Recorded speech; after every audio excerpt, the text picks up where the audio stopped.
Hello!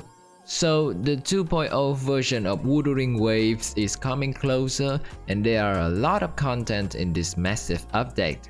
Among them are the 5 major and impressive updates that particularly piqued my interest and unexpectedly hooked me back into the game. So if you are getting bored of the game lately, or if you took a break from the game some times ago, or even if you are a whole new player, then now may be a very good time to start or restart your journey into the Wuthering Waves. So the first noticeable thing is the new main story and also the new companion stories. For me, the story in Wuwa is cool, but it's getting a little bit dry lately. By saying dry, I mean the plot is not very interesting and kinda disconnected.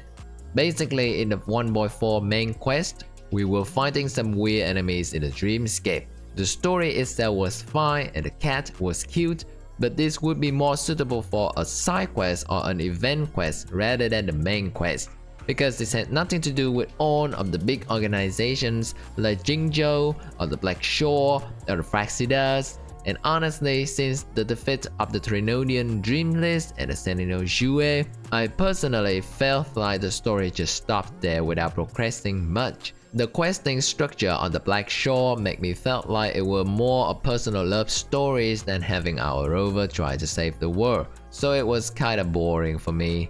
Now in 2.0, we will go to new areas and explore new things, expanding our storyline, and I think that is a good move. Because the main threat in Jingzhou is the Trinodian and the Sentinel Jue problems, and they were basically solved in patch 1.1, which was a long time ago, so staying in Jingzhou any longer would be difficult to have anything logically interesting to explore. By expanding our journey, we can meet other people and hopefully learn more about this world, about why we are here, about ourselves, why we were called the Lore Arbiter. Just one concern though, Wuwa is not very good at teasing details about the upcoming adventure, just like how they dropped the name Rinasita out of nowhere. Or maybe I missed something in the story, but anyway, Rinasita is not mentioned very often, so I hope that Wuwa can logically introduce this region rather than force our rover to go straight to Rinasita right away without good reason. Anyhow, new things are always good in a game like this, and a new region with rich storyline is certainly worth looking into. And of course, things cannot be interesting without the new characters and the new weapons. Our first phase 2.0 banner will be featuring Carlotta, the first 5-star gunslinger in this game, and my gosh, it's just amazing. For the first time in Wuthering Waves, Carlotta is a true DPS who wields guns, and her attacks are just stunning and impactful at the same time.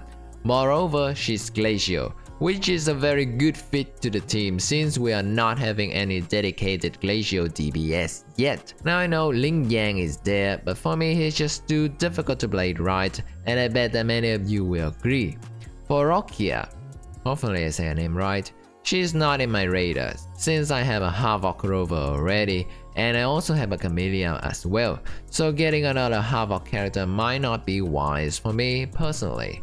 However, in terms of visual, her skills are just beautiful, and it is very interesting to think about it when the main attacker is not her, but her soulmate in the suitcase who actually wields the weapon himself, which is a gauntlet. Now that is truly amazing because I just thought that she was using a rectifier. Additionally, the 4-star weapons received some attention. We will have 4-star rectifier for free, and there will be a whole set of 4-star weapons to craft. This is great news because the current crafting weapons are just straight up inferior. Now another incredible feature that I love in Wuwa 2.0 is that now we can explore the air. Imagine now you can fly around sightseeing while doing quests, or just spinning up your adventure by simply flying through obstacles. Finally, you can have something that shapes like the wings and also function just like the wings.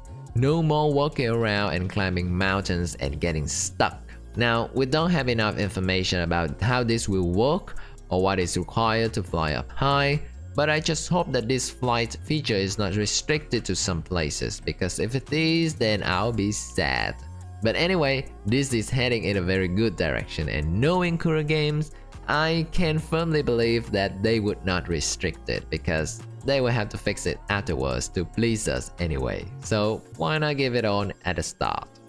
Talking about exploration, we cannot exclude the 8 new regions in Rinascita. The environment is just vibrant and feels more lively compared to Huanglong maps. There are definitely more sights to see than just fields of green grass, and I cannot wait to explore them even more. Not only in the sizing and the combat, but hopefully the story behind these lands are good as well. Now it would be a lie if I don't talk about New Echo. This is always an exciting part to look forward because Echo is such a distinct feature in this game and it makes the game more fun to play. New echoes don't simply mean new equipment, but also mean new bosses, new monsters, new challenges, and of course new skills for our characters. And trying out new skills is definitely a real joy when talking about character progress. So by having new echoes to collect certainly boosts the excitement to another level. Now the downside of the echo system is unfortunately the classes of the echo. If you are like me when playing Wuthering Waves, then perhaps you will only care about the strong echoes. That means only the skills of the Overlord or Calamity echoes are within your attention. Because for the most part, Overlord or Calamity echoes are the one with the most damage or the most useful utilities. That would make testing out lower echoes kinda meaningless and not really excited for the patch. However, unlike the older patches, the 2.0 features up to 4 new bosses. And I think this is equivalent to 4 Overlord Calamity Echoes for us to try out, which is good news and definitely more exciting than just one echo like back in the Jue patch or recently the Policy of No Return patch. And of course, the Dragon Echo is simply majestic. Now the final thing to look forward to is free money. We are getting 1600 astrides and I'm a semi-free-to-play guy with occasional Lunite subscription, so any boosts to the summon tickets are more than welcome. On top of that, Sangho is getting a free skin where we just have to complete the event quest, so huge props to Kuro Games. Of course, aside from these features, there are still more to look forward to. For instance, the switch between male and female rover, synthesis on the go, immersion mode, music player, new tactical holograms, new events, etc. So the 5 features I've just talked about earlier are not the only new additions. They're just the top 5 that make me excited for this game again. That being said, what are your favorite features in the upcoming update? Let me know in the comments below and see you soon in Rinascita. Bye for now.